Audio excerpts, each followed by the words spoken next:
may pumunta dito, biyuda, may 2 anak na batang-bata pa. Awa ako. So, may binigay akong tulong sa kanya na nung una ayaw niya talaga. Pinilit ko lang kasi nakakawa. Knowing her story, ang dami nang naging problema eh. Pagkatapos ng ilang araw, sumasakit daw ang tiyan ng anak. So, appendicitis. So, nagpadala po tayo ng tulong. Namatay naman yung anak niya kasi yung appendix pupuntok na. Ang naisip ko noon, siguro dahil sa kahirapan, baka lang hindi na-prioritize sa ospital. Something like that. And so, knowing her story before that, tapos namatay pa yung anak niya, mas lalo ako naawa.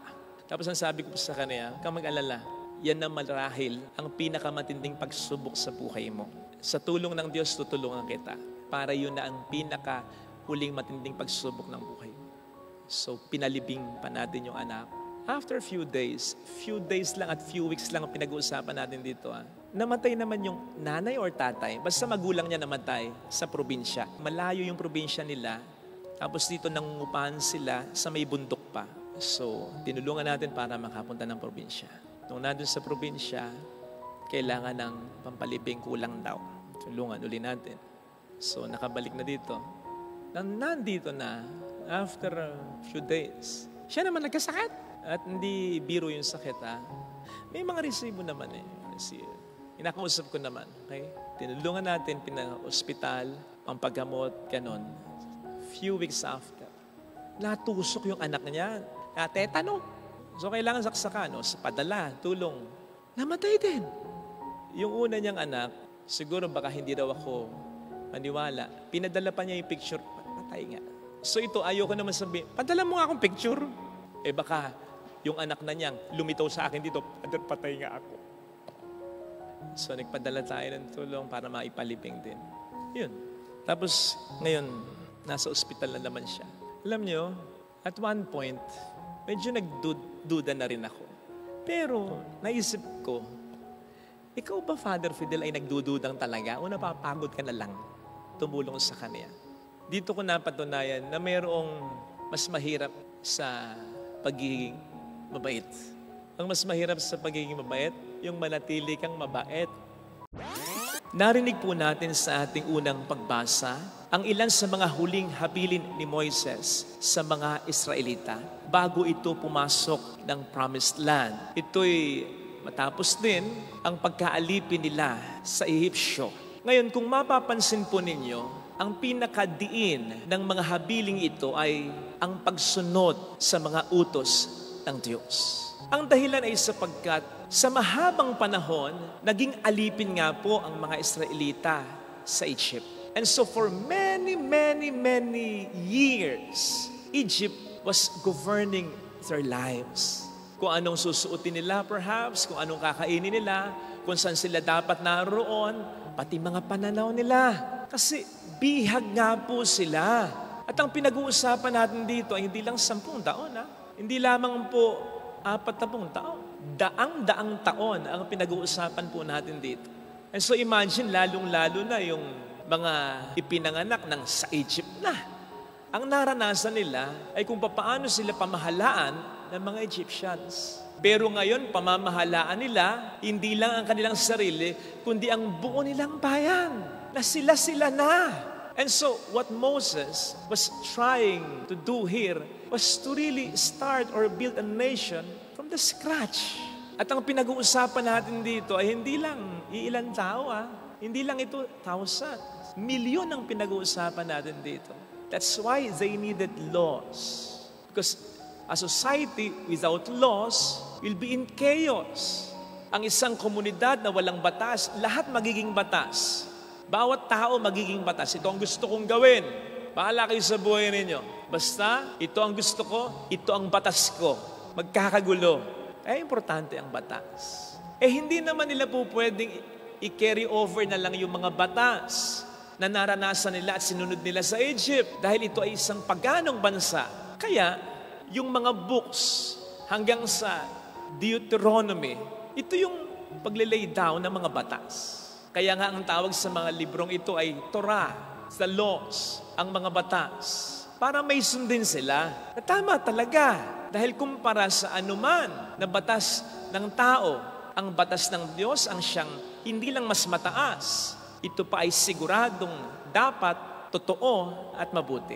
Kaya nga, side comment lang, mapapansin po ninyo, minsan nagsasalita ang simbahan kapag may mga batas ang ating pamahalaan na ipinatutupad o gustong ipatupad na taliwas sa batas ng Diyos. Dahil ang paggawa ng batas ay hindi naman, Lord, gagawa kami ng batas. Sundin mo ang aming batas. Hindi dapat ganun.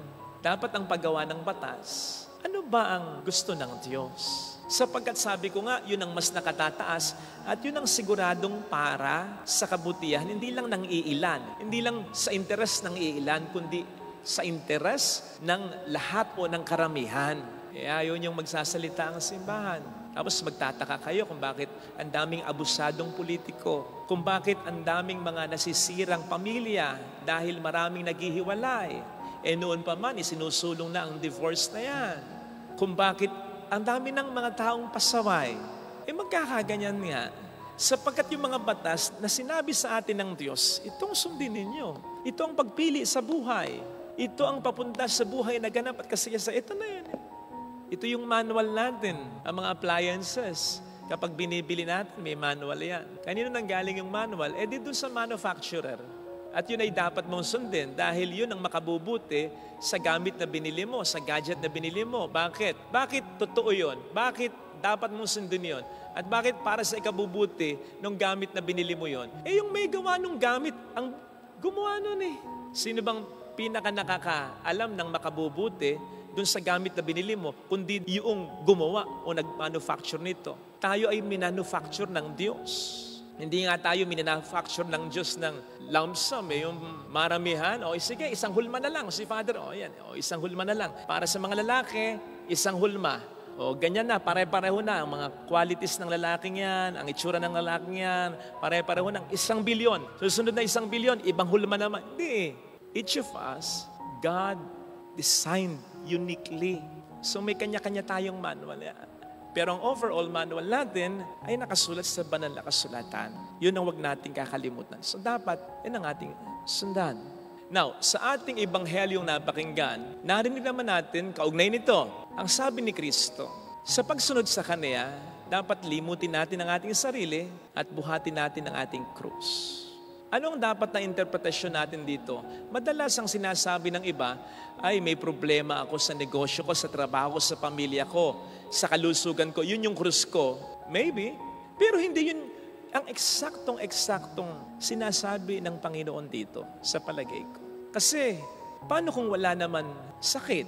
Paano kung wala ka namang malaking problema? Di wala kang krus. So dapat maghanap ka ng krus. Ganun ba yun? Para makasunod ka kay Jesus. Hindi lang ito about problema, ha? Hindi lang ito about pagsubok. Hindi lang ito about ganun, ha? Besides, ang sinasabi dito, araw-araw. Ano, gusto mo araw-araw? Wala nang tigil yung sakit mo? Gusto mo araw-araw? Wala nang tigil yung problema mo sa asawa mo? Hindi naman, di ba?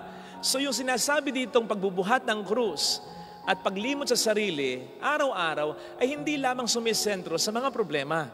Ang ibig sabihin ni Kristo dito, na limutin ang sarili, buhatin ang krus araw-araw, ay ang sumunod talaga tayo sa batas ng Diyos. Yung sumunod talaga tayo sa kalooban ng Diyos. Alam ko, naisip mo, parang madali. Hindi madali ito kung siseryosohin natin. Lalong-lalo na kung ikakabit mo yung sinabi ng Panginoon, araw-araw, daily. Ibig sabihin, consistent. May pumunta dito, byuda, may 2 anak na batang-bata pa. Nag-confide lang tungkol sa problema. Awa ako. So, may binigay akong tulong sa kanya. Na nung una, ayaw niya talaga. Pinilit ko lang kasi nakakawa. Knowing her story, ang dami nang naging problema eh. Pagkatapos ng ilang araw, I think, pagkapasko lang nun eh. Nag-text dun sa isa sa mga workers natin na nakilala niya dito. Sumasakit daw ang tiyan ng anak. So, appendicitis. So, nagpadala po tayo ng tulong. Namatay naman yung anak niya kasi yung appendix pupuntok na. Ang naisip ko noon, siguro dahil sa kahirapan, baka lang hindi na-prioritize sa ospital. Something like that. And so, knowing her story before that, tapos namatay pa yung anak niya, mas lalo ako naawa. Binigay ko yung number ko. So, kapag kailangan mo ng tulong, sabi ko, huwag ka nang dumiretso sa worker namin sa akin Papadalan kita ng tulong. Ganon. Tapos ang sabi ko po sa kanya, huwag kang mag-alala. Yan na marahil ang pinakamatinding pagsubok sa buhay mo. Kasi naalala ko yung istorya niya. Tapos yun pa, namatay yung anak niya. Dalawa lang yung anak niya. Sa tulong ng Diyos, tutulungan kita. Para yun na ang pinakahuling matinding pagsubok ng buhay mo. So, pinalibing pa natin yung anak.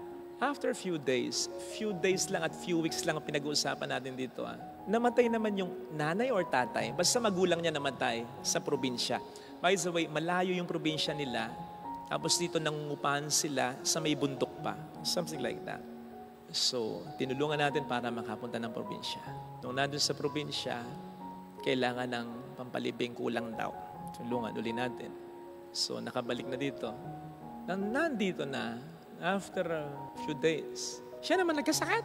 At hindi biro yung sakit, May mga resibo naman Kasi, inakausap ko naman, okay? Tinulungan natin, pina-hospital, pampagamot, ganon.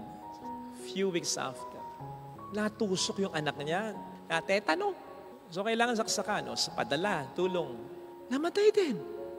Yung una niyang anak, siguro baka hindi daw ako maniwala. Pinadala pa niya yung picture, patay nga. So ito, ayoko naman sabihin, padala mo nga akong picture.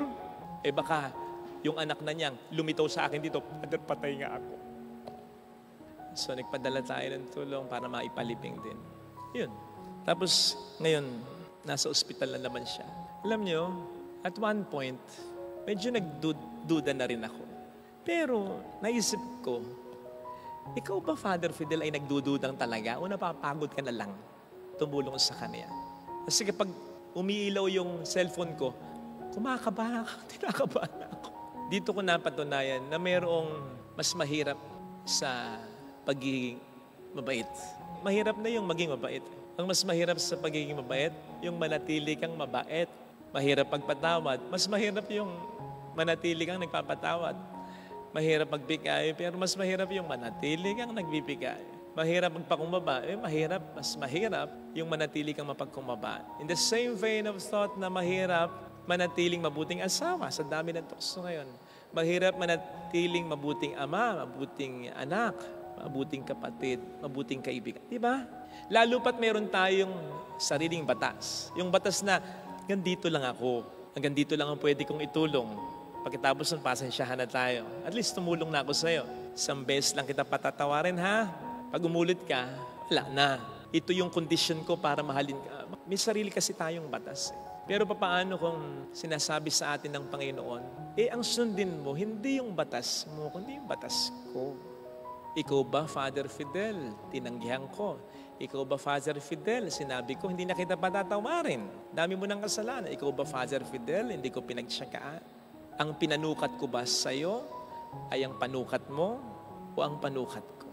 Hindi ko sinasabing huwag tayong mag-ingat. Sabi nga natin, walang manloloko kung walang paloloko. Mag-ingat din. Hindi ko sinasabing magpa-abuse tayo, ha? Ang sinasabi ko ay huwag naman ding maging hadlang yung pag-iingat natin o maging yung takot natin na isagad pa kung ano yung kaya natin. Isagad pa yung kabutihan natin. Isagad pa yung pagsunod natin sa Diyos. Ito yung paglimot sa sarili. Kasi we oftentimes think of it, denying oneself. Dinideny ko yung sarili ko ng pagkain, movie na gusto ko, fasting. Hindi denial ito of something. Denying oneself ito. Ikaw mismo, ako mismo. Yung gusto ko, yung batas ko. Kaya sa totoo lang, yung pagsunod kay Kristo, hindi talaga madali. Ito yung krus talaga. Nevertheless, hindi ito mananatiling mahirap. This reminds me of someone na for 40 days, pag Lent, hindi siya kumakain ng karne. Kaya ba natin yon? Pero talagang kumakain siya dati. Paborito niya dati ang karne. Okay? Lalong-lalo na yung Lent ay natatapat pa sa mga reunion, sa mga bakasyon. Yan. Hindi talaga siya kumakain ng karne. Alam niyo, nagagawa naman niya. Hanggang sa 1-2 Lenten season na ganon, 3, nasanay na siya na hindi kumakain ng karne. Mahirap isagad yung pagpapakabuti. Pero kapag nasanay na tayo, magiging madali na para sa atin. Ito na yung sinasabi ni St. Paul na hindi na ako ang nabubuhay sa sarili ko, kundi si Kristo. Ito sana mga kapatid, ang ipagdasal natin sa banal na pagdiriwang na ito.